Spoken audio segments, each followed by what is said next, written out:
Ya, dan kita akan beralih ke pertanyaan selanjutnya untuk calon presiden nomor urut 1. Kami persilakan kepada panelis Bapak Rudy Rohi untuk mengambil subtema di fishball. Kami persilakan Bapak.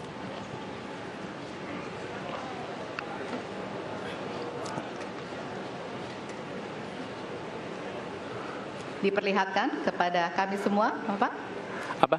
Baik, temanya adalah penguatan demokrasi. Baik, selanjutnya kepada panelis Ibu Susi Dwi Haryanti untuk mengambil pertanyaan dari fishball. Hurufnya adalah A. Penguatan demokrasi dengan amplop A.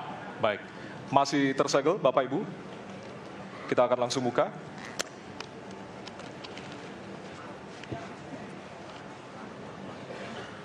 Salah satu pilar penting demokrasi adalah partai politik. Namun kepercayaan publik terhadap partai politik di Indonesia selalu rendah. Pertanyaan, apa kebijakan yang akan Anda lakukan untuk melakukan pembenahan tata kelola partai politik? Waktu untuk menjawab 2 menit dimulai dari sekarang. Saya rasa lebih dari sekedar partai politik. Rakyat tidak percaya kepada proses demokrasi yang sekarang terjadi. Itu jauh lebih luas dari sekedar partai politik. Ketika kita bicara demokrasi, minimal ada 3. Minimal 3 nih. 1 adalah adanya kebebasan berbicara. Yang kedua, adanya oposisi yang bebas untuk mengkritik pemerintah dan menjadi penyeimbang pemerintah. Yang ketiga, adanya proses pemilu, proses pilpres yang netral, yang transparan, jujur, adil. 3. Dan kalau kita saksikan akhir-akhir ini, 2 ini mengalami problem.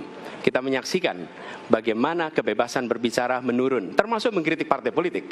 Dan angka demokrasi kita menurun, indeks demokrasi kita. Bahkan pasal-pasal yang memberikan kewenangan untuk digunakan secara karet kepada pengkritik, misalnya Undang-Undang ITE atau pasal 14, 15 Undang-Undang nomor 1 tahun 1946. Itu semua membuat kebebasan berbicara menjadi terganggu. Yang kedua, oposisi. Kita saksikan minim sekali adanya oposisi selama ini. Dan sekarang ujiannya adalah besok. Bisakah pemilu diselenggarakan dengan netralitas, dengan adil, dengan jujur? Ini ujian ketiga. Jadi, persoalan demokrasi kita lebih luas dari segala persoalan kepada partai politik. Nah, bagaimana untuk partai politik sendiri? Partai politik perlu mengembalikan kepercayaan. Tapi di sini ada peran negara. Menurut saya salah satu masalah yang mendasar partai politik ini memerlukan biaya. Dan biaya politik selama ini tidak pernah diperhatikan di dalam proses politik. Untuk kampanye, untuk operasional partai, semua ada biayanya. Sudah saatnya pembiayaan politik itu dihitung dengan benar, ada transparansi, sehingga rakyat pun melihat ini institusi yang bisa dipertanggungjawabkan. Jadi salah satu reformnya adalah reform pembiayaan politik oleh partai politik. Terima kasih. Baik. Waktu sudah habis, terima kasih. Kini kami persilakan calon presiden nomor urut 2 untuk menanggapi jawaban calon presiden nomor urut 1. Waktunya 1 menit dimulai dari sekarang. Mas Anies.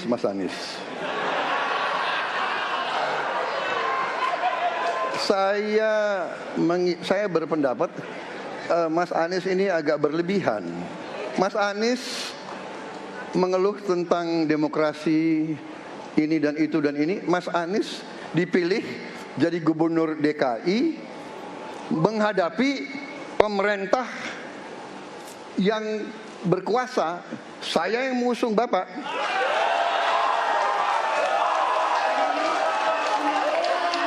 Kalau demokrasi kita tidak berjalan, tidak mungkin Anda jadi gubernur.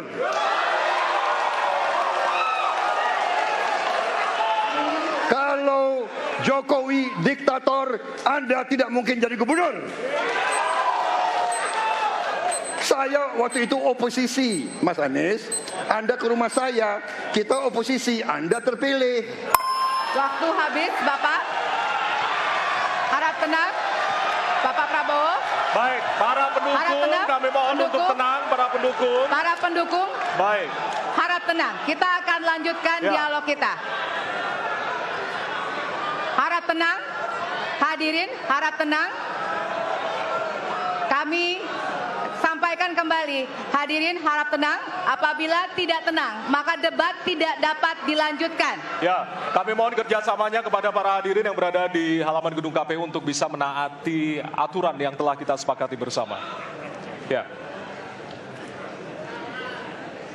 Baik, selanjutnya kepada calon presiden nomor urut 3, kami silakan untuk menanggapi jawaban calon presiden nomor urut 1, waktunya 1 menit dari sekarang. Saya jadi tidak enak ini Mbak hari ini. Mohon maaf, saya tidak enak karena dua kawan saya sedang nagih janji dan membuka buku lama. Tapi percaya begini, yang pertama tidak ada demokrasi tanpa partai politik. Tidak ada, suka tidak suka, mau tidak mau. Dan fungsi partai politik itu adalah agregasi, sumber rekrutmen kader, pendidikan politik. Kebetulan saya pernah menjadi ketua pansus undang-undang partai politik.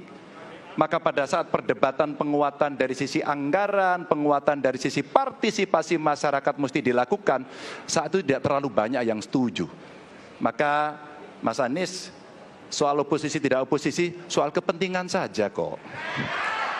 Kapan kita bertemu, kapan kita tidak bertemu, dan kemudian kita akan bersikap pada posisi masing-masing. Tapi yang penting, pendidikan politik kepada masyarakat itulah yang menjadi PR besar dari partai politik agar cepat dewasa. Oke, waktu Anda habis, Bapak.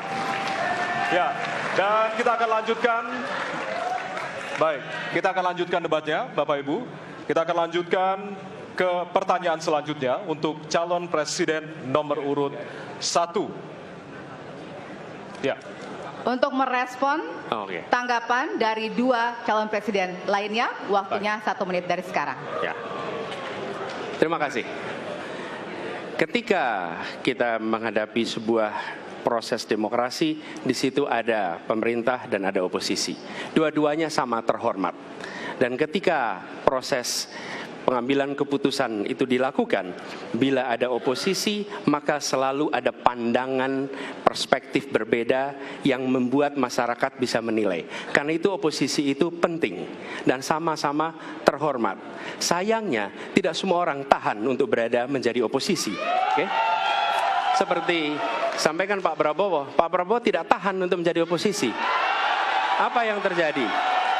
Beliau sendiri menyampaikan bahwa tidak berada dalam kekuasaan membuat tidak bisa berbisnis, tidak bisa berusaha. Karena itu harus berada dalam kekuasaan.